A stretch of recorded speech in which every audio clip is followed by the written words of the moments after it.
आज मैं आपको एक ऐसी कहानी सुनाने जा रहा हूं जिसे सुनकर आपको अपनी बेजान सी जिंदगी में जान आ जाएगी, एक उम्मीद जग जाएगी, आपको जीने का मकसद मिल जाएगा, आपके अंदर कुछ कर गुजरने की एक आस जग जाएगी। मैं वादा करता हूं कि इस वीडियो के अंत तक आपको जीने का एक नया रास्ता मिल जाएगा। तो चलिए स्टार्ट करते हैं। मेरा नाम शंकर सिंह है। मेरा जन्म एक बहुत ही गरीब फैमिली में हुआ था, जिस घर में अच्छे से खाने के भी पैसे नहीं होते थे। एक समय खाना बनता था तो दूसरा समय खाना नहीं बन पाता था। कभी कभी कुछ ऐसा सिचुएशन था मेरे घर का। मेरे 4 भाई बहन, 2 भाई 2 बहन थे। मैं सबसे छोटा था। बहुत ही छोटी उम्र में ही मेरे भैया की जिम्मेवारी काफी बढ़ गई और फैमिली की वजह से वो छोटे मोटे काम करने लगे, जैसे गाड़ी धोना, गाड़ी चलाना, खलासी का काम करना, मजदूरी करना। मेरे पापा भी कुछ ऐसे ही काम करते थे। एक दिन काम करते थे तो दूसरे दिन हम लोग खाना खा पाते थे। मेरे गांव में लगभग जितने भी लोग थे ऐसे ही गरीबी रेखा में जी रहे थे, लेकिन उन लोगों से हम लोग काफी गरीब थे। मेरे गांव में अक्सर लड़के बहुत ही कम पढ़े लिखे थे, क्योंकि मेरे गांव में पढ़ाई का माहौल बिल्कुल नहीं था। और पढ़ाई का माहौल कैसे रहता, जब गांव की इतनी गरीबी थी तो पढ़ाई का माहौल कहां से आ सकता था। छोटे मोटे काम करके लोग गुजारा करते थे। जैसे ही बच्चे 14-15 साल के होते थे, वो काम करने के लिए बाहर चले जाते थे और जाके वहां पर मजदूरी का काम किया करते थे। बहुत कम लोग पढ़े लिखे थे। ऐसे माहौल में मेरा जन्म हुआ था।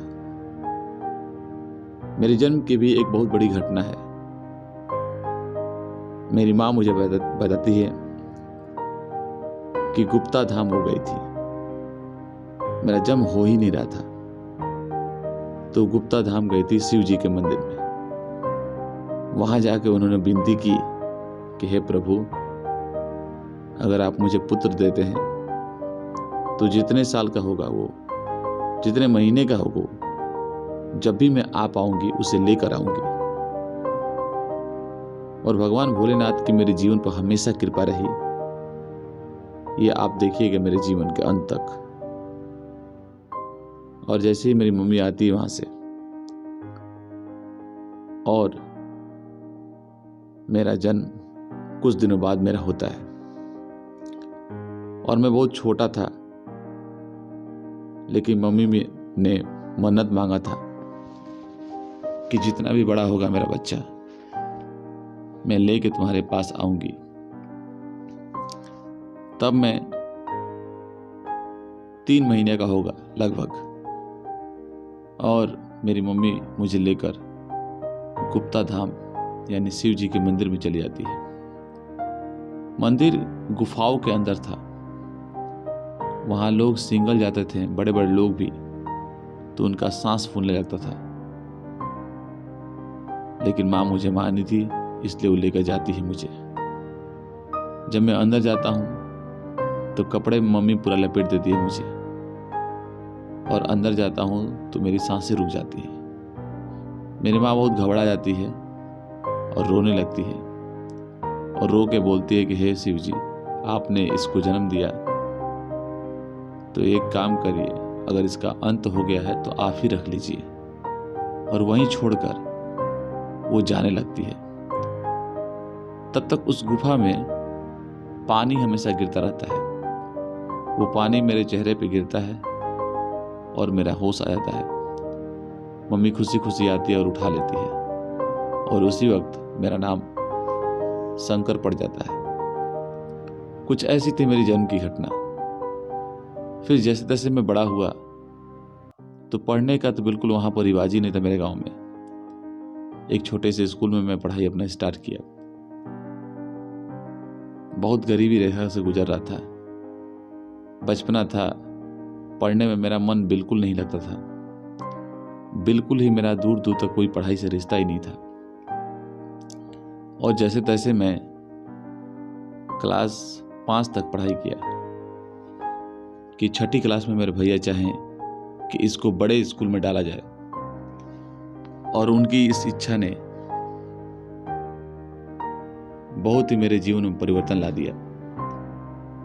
और मुझे भैया ने इस एरिया के सबसे बड़े इंग्लिश मीडियम स्कूल में मेरा दाखिला कराते हैं। और फिर वही गरीबी की वजह से मेरी पढ़ाई छूट जाती है बीच में ही। फीस ज़्यादा हो जाता है, फीस जमा नहीं हो पाता है, और मेरी पढ़ाई क्लास 6 में ही छूट जाती है।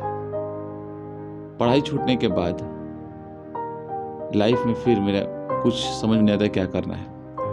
कुछ दिन मैं इधर उधर घूमता हूँ। फिर मेरी माँ बोलती है कि तुम यहाँ से चले जाओ दीदी के पास। मैं काफ़ी छोटा रहता हूँ, जैसे कि सभी गांव के बच्चे जाते हैं कमाने के लिए, मैं भी कमाने के लिए चला जाता हूँ। दीदी के पास जाता हूँ तो मेरी उम्र लगभग उस समय 13-14 साल हो गई। और दीदी के पास मैं कमाने के लिए जब जाता हूँ तो वहाँ पर मेरी दीदी मुझे बहुत प्यार करती है, अपने बच्चों से भी बढ़कर मुझे प्यार करती है। लेकिन मैं जब कंपनी में जाता था तो कंपनी में मैं पैंट में मुंह देता था, क्योंकि मैं काफ़ी छोटा था। और वहाँ पर रात भर मैं उसको पैंट को सुखाकर फिर वापस दीदी के पास आता था। लेकिन मेरे दिल में हमेशा ही एक ख्वाहिश थी कि मुझे कुछ करना है। क्या करना है मुझे पता नहीं था। फिर मैं दीदी से एक दिन बोलता हूँ कि दीदी, जब भी मैं स्कूल वाले बच्चों को देखता हूँ तो मेरे दिल में, मेरे मन में एक अलग तरह सा आवाज आता है, और मन नहीं करता बिल्कुल काम करने का। मन करता है पढ़ाई करने का। दीदी मेरी इन बातों से परेशान हो जाती है। मैं रोज रोज ये बात बोलता हूँ उसको। दीदी बोलती है एक काम करो, तुम जाओ यहाँ से और घर पे जाके पढ़ाई करो। और मैं वहाँ से चला जाता हूँ। लगभग 3-4 महीने वहाँ काम करता हूँ। जब गांव आता हूँ तो मम्मी से बोल के क्लास 8 में एडमिशन कराता हूँ। क्लास 8 में एडमिशन कराता हूँ।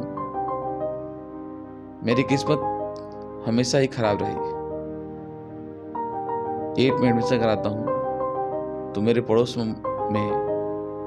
झगड़ा हो जाता है, और मैं पढ़ाई बीच में ही छोड़ देता हूँ। और छोड़ के कुछ दिन घर पे रहता हूँ। और मेरा बचपन से ही कुश्ती करने का बहुत शौक था, तो मैं बचपन से ही कुश्ती करता था और क्रिकेट खेलता था। और जब मैं 8 में पढ़ रहा था उस समय स्कूल की तरफ से मैं जिले लेवल तक, स्टेट लेवल तक क्रिकेट खेलने गया था। और फुटबॉल भी मैं स्टेट लेवल तक उसी समय उसी स्कूल से गया था। फिर उसके बाद कुश्ती करता हूँ कुछ दिन। करते करते मम्मी पापा भी परेशान होते हैं कि खाली दिन भर बैठता है, खाता है, पीता है, कुश्ती करता है, क्या फायदा है ऐसे बैठने से। परेशान होकर बोलते हैं कि तुम अपने मामा के पास जाओ। और मैं अपने मामा के पास चला जाता हूँ। उस समय मेरी काफ़ी उम्र नहीं हुई होती है, बहुत ही कम उम्र होती है, 16-17 साल उम्र होती है। और मैं जाता हूँ अपने मामा के पास। मामा मेरे बहुत ही अच्छे स्वभाव के नहीं थे। 4 मामा थे मेरे, लेकिन कोई भी अच्छे स्वभाव का नहीं था। बिल्कुल ही मुझे वो प्यार नहीं करते थे और इतना उन्होंने परेशान कर दिया मुझे। जब मैं ड्यूटी करके आता था रात भर, तो दिन में उनकी पत्नियां जो थी वो 1 बजे 2 बजे तक सोती थी और मैं ड्यूटी जब मॉर्निंग में करके आता था तो अच्छे से खा नहीं पाता था। खाना रोज एवरीडे मुझे नहीं मिल पाता था। तो मैं मम्मी को फोन करके बहुत रोता था कि ये लोग अच्छे से खाना नहीं देते मुझे। और ऐसा कुछ सब सोचकर मैं वहां से चला आता हूँ। मामा मेरे छोटे मामा से मैं 1 महीने का तनख्वाह लेकर अकेले वहां से चला आता हूँ। आने के बाद फिर से मैं 9th क्लास में एडमिशन कराता हूँ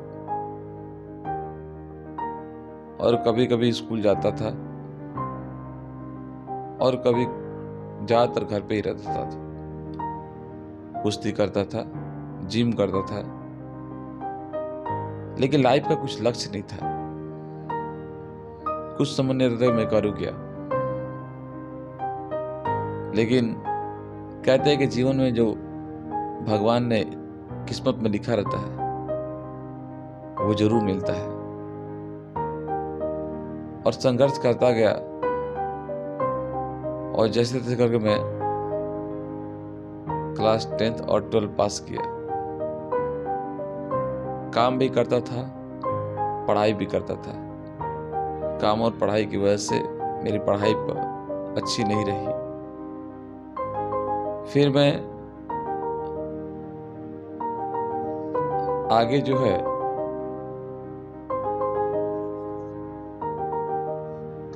और जब मैं इधर उधर घूम रहा था तब मुझे एक व्यक्ति मिला।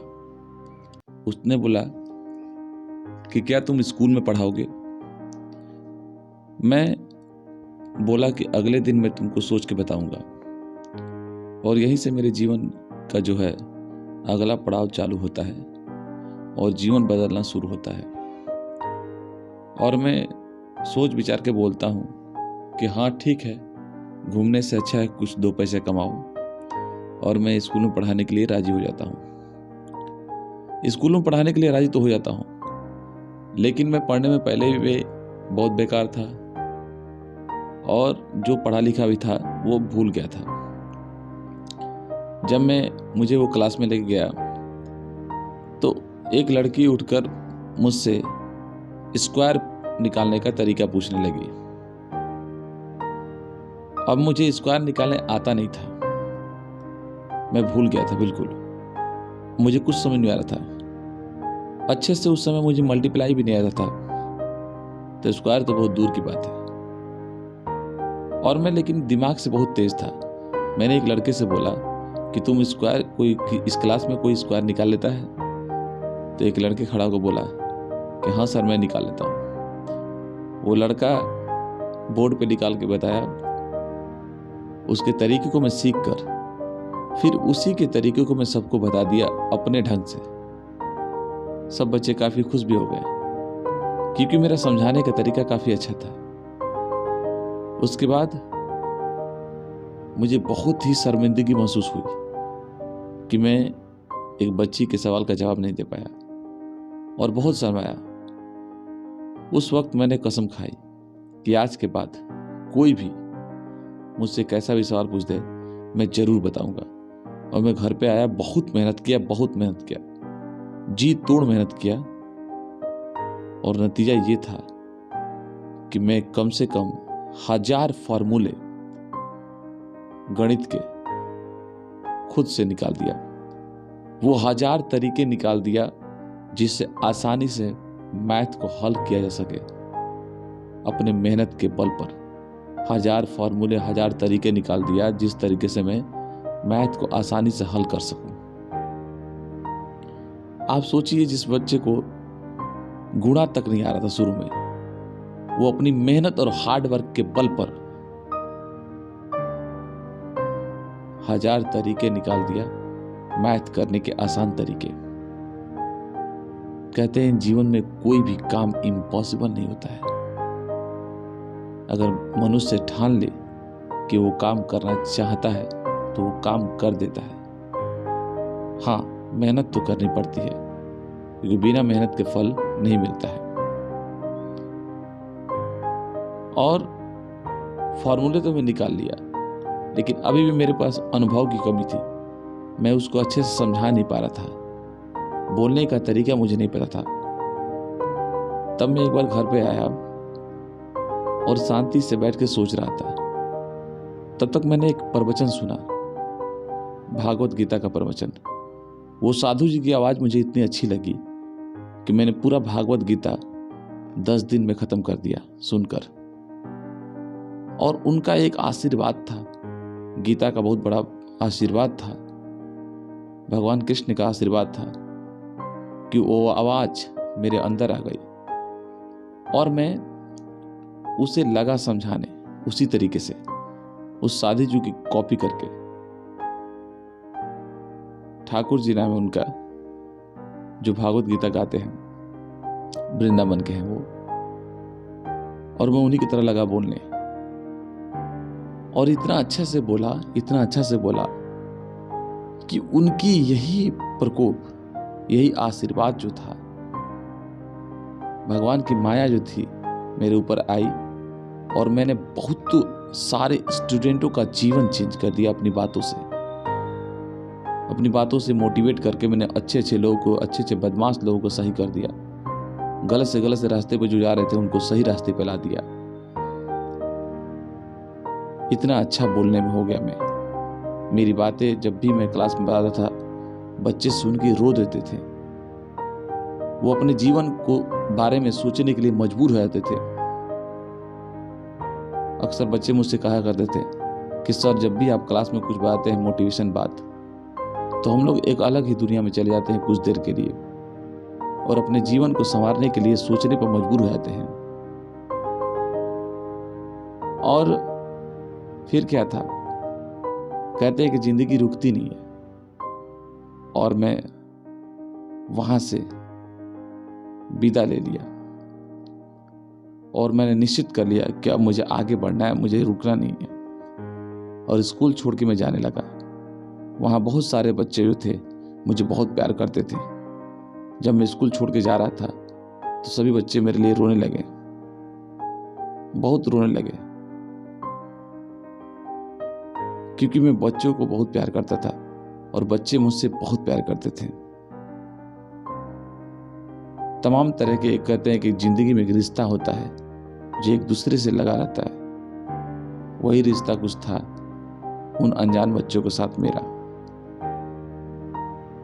और मैं गया और अपना अगला स्कूल पकड़ा, जिससे मेरे जीवन की एक ऐसी घटना स्टार्ट होती है जो मेरा जीवन बदल देती है। लेकिन हाँ, मैंने जीवन में कभी भी जिम नहीं छोड़ा। उसी समय क्लास 9 से ही स्टार्ट किया था जिम, और जीवन भर करता गया। परिस्थितियां कितनी भी खराब रह गई, लेकिन मैंने एक्सरसाइज करना नहीं छोड़ा। जीवन चलता गया और मेरे जीवन का अगला पड़ाव आपको अगले वीडियो में जरूर सुनने को मिलेगा। अगर आपको इस पहले पार्ट से कुछ सीखने को मिला होगा तो प्लीज वीडियो को लाइक करें, सब्सक्राइब करें और शेयर करें। हम जल्द ही आपको अगला पार्ट लेकर आएंगे। Thank you.